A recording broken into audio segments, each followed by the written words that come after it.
and welcome to Your Career. Ahead on the program, we find out the secrets to a winning CV, and we'll speak to the founder of one of the world's largest franchise businesses, Jim's Mowing founder Jim Penniman, about the latest project he's doing. But first, in news that is sure to excite employees everywhere who think they could do a better job than their boss, research by the Australian Industry Group has revealed that Australian managers overestimate their own abilities.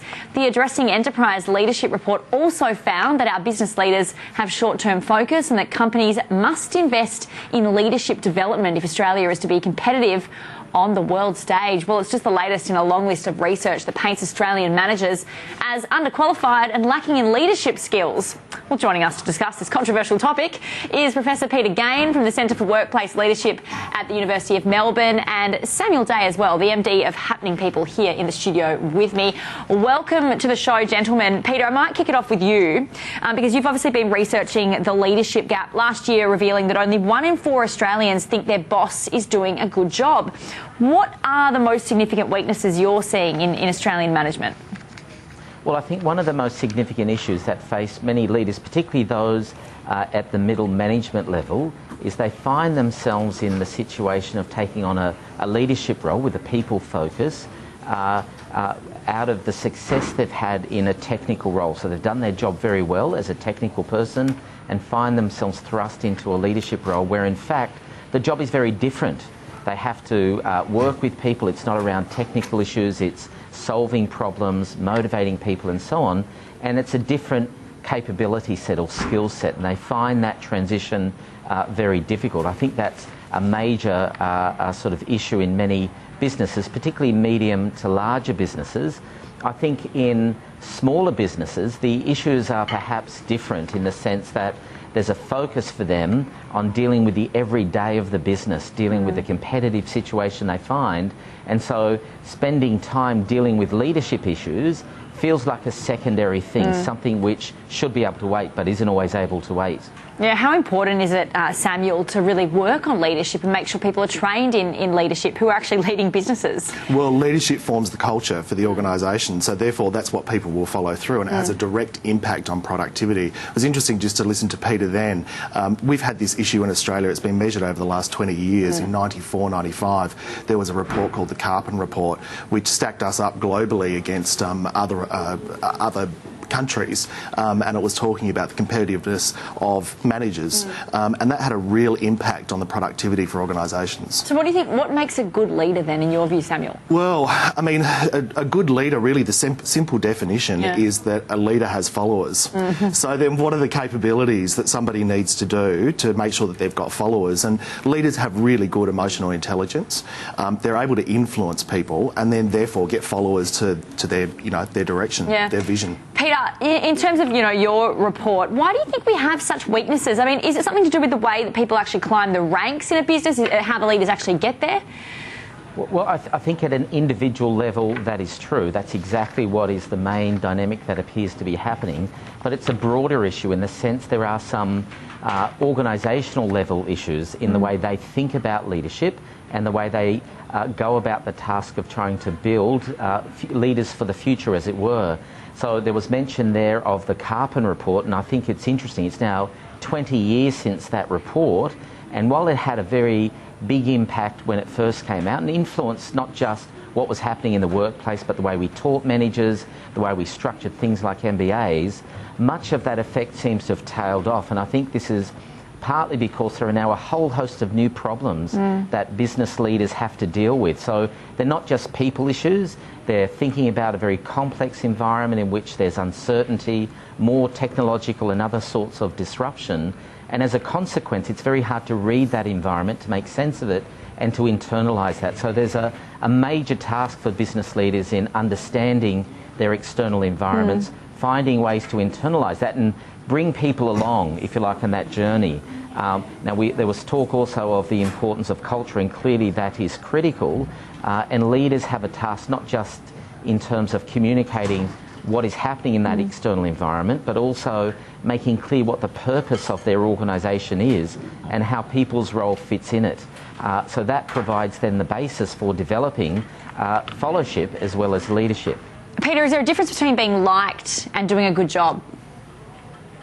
Well, I think that's right. So I think leadership often is a task that requires a degree of resilience. You've certainly got to have confidence in what it is that you do, but not, if you like, sort of a confidence which ignores others or thinks that you're the only one that's got the answers to whatever problems the organisation or challenges the organisation faces, but looks to see where that wisdom is, where that capability is, and draw on them. So it's often as much about communicating what it is that you can't do and what type of help you need to take on the task of leading an organisation and bringing people along. So yes, it does require, if you like, taking on roles where often you don't gain sort of likes on Facebook for what it is that you do, but you at least need to be able to sort of win the respect and faith of people to go with you on wherever it is that you're going as part of the organisation. Yeah, because Samuel, I think sometimes people think, if you're a leader, you don't have to be liked necessarily, you're just doing your job and that means you're doing a good job. Is that necessarily true though? I mean, what's your view on that? Well,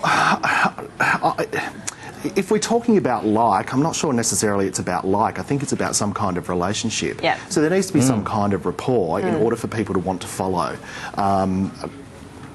So in terms of, what about things like being a micromanager? If you're a leader and you're a micromanager, that can annoy people in the workplace, obviously, but is that a good or a bad thing, Samuel? Micromanagement's really interesting. When people use that term, it's usually in a negative way. So if you look at somebody who's highly capable and highly willing to do their job, they've got a great deal of experience, then it wouldn't make sense to micromanage them.